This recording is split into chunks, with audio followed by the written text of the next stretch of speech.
पानी इंसान की सबसे मुख्य ज़रूरतों में से एक है, लेकिन क्या हम पानी के महत्व को समझ पा रहे हैं?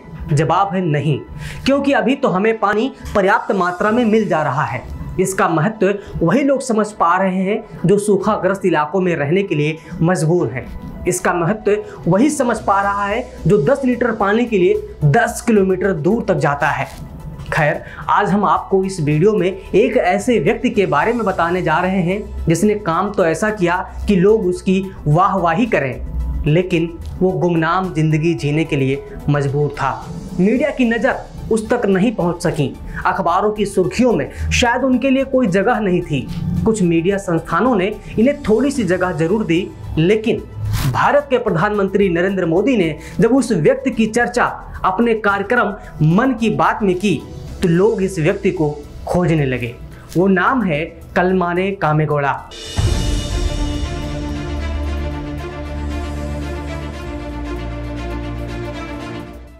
पर्यावरण की रक्षा में लगे कई लोगों की दास्तान आपने सुनी होगी, लेकिन कलमाने कामेगौड़ा की कहानी थोड़ी अलग है। और ये क्यों अलग है आप इस वीडियो में समझ पाएंगे। लगभग 85 साल के कलमाने कामेगौड़ा पेशे से एक चरवाहा हैं। बेंगलुरु से 120 किलोमीटर दूर अपने एक छोटे से गांव में रहते हैं। उनकी पढ़ाई लिखाई ना के बराबर हुई है, यहाँ तक कि वे कभी स्कूल का मुंह तक नहीं देख पाए। वे बचपन से ही भेड़ चराते रहे, लेकिन इनका मिशन बहुत बड़ा है। कलमाने ने अपने गांव और आसपास के इलाकों में पानी की कमी को दूर करने के लिए बीड़ा उठाया, और ये उनकी सोच का ही नतीजा है कि उन्होंने भेड़ बेचकर 16 तालाब बनवा दिए। तालाबों के निर्माण पर उन्होंने लगभग 10 लाख रुपए खर्च किए। मन की बात कार्यक्रम में जिक्र करते हुए प्रधानमंत्री मोदी ने कहा था कि कलमाने भले ही एक साधारण किसान हो, लेकिन वे असाधारण व्यक्तित्व के धनी हैं। कलमाने के सराहनीय प्रयासों को देखते हुए कर्नाटक सरकार ने पुरस्कार से नवाजा भी था। इतना ही नहीं, कर्नाटक सरकार ने इन तालाबों की देखरेख के लिए 50 लाख रुपए का फंड भी जारी किया।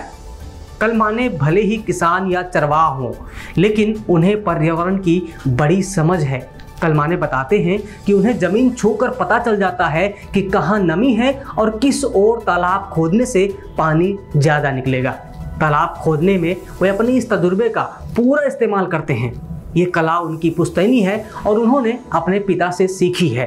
कलमाने के गांव में पानी की बेहद किल्लत रहती थी, जिसके समाधान के लिए उन्होंने तालाब खोदने पर ध्यान दिया, और अब तक वे 16 तालाब खोद चुके हैं, जिससे उनके गांव और आसपास के इलाकों में पानी की समस्या लगभग खत्म हो गई है। यहाँ तक कि सिंचाई के लिए भी पानी अब कम नहीं पड़ता। ये सब एक दिन में नहीं हुआ। जानकारी के मुताबिक 40 साल से कलमाने तालाबों की खुदाई कर रहे थे। मीडिया में छपी रिपोर्ट के मुताबिक कलमाने कहते हैं कि सुबह 4 बजे से सुबह 9 बजे तक तालाब खोदता था और इसके बाद मवेशियों को चराया करता था।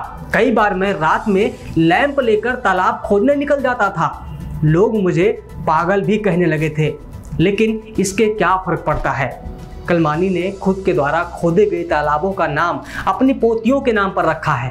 उनका कहना है कि अगर वे अपने पोते पोतियों और बाल बच्चों को रुपया पैसा देंगे तो वे उसे बर्बाद कर देंगे, लेकिन अगर तालाब देंगे तो वे सदियों तक जानवरों और लोगों को पानी देते रहेंगे। उनकी यही सोच उन्हें आज नए नाम से जानती है, और वो है जल योद्धा, पानी वाले अन्ना। कलमाने अपने बारे में बताते हुए कहते हैं कि जब मैं 5 साल का था तो मैं जंगली जानवर की तरह रहता था। मेरी माँ के 10 बच्चे थे। मुझे अपनी माँ से कोई खास लगाव नहीं था। मैं भेड़ और दूसरे जानवरों के साथ सो जाता था, क्योंकि मैं उनके ज़्यादा करीब था। मुझे चिड़िया और सांपों से कोई डर नहीं लगता। अगर सच कहूँ तो मुझे बहुत ज़्यादा करीबी लगते हैं। मैंने जानवर को करीब से देखा है कि वे गर्मी में कितने ज़्यादा परेशान हो जाते हैं और पानी के लिए इधर उधर घूमते रहते हैं। मैंने जानवरों के इस दुख को तब देखा जब मैं जवान हुआ करता था। फिर मैं सोचा कि अगर मैं इन जानवरों के दुख को कम नहीं कर पाया तो सच में मैं एक राक्षस हूँ, और फिर मैंने तालाब खोदना शुरू कर दिया। कलमाने के इस कार्य को देखते हुए कर्नाटक सरकार ने पुरस्कार के साथ साथ घूमने और आने जाने के लिए आजीवन बस पास उपलब्ध करवाया है।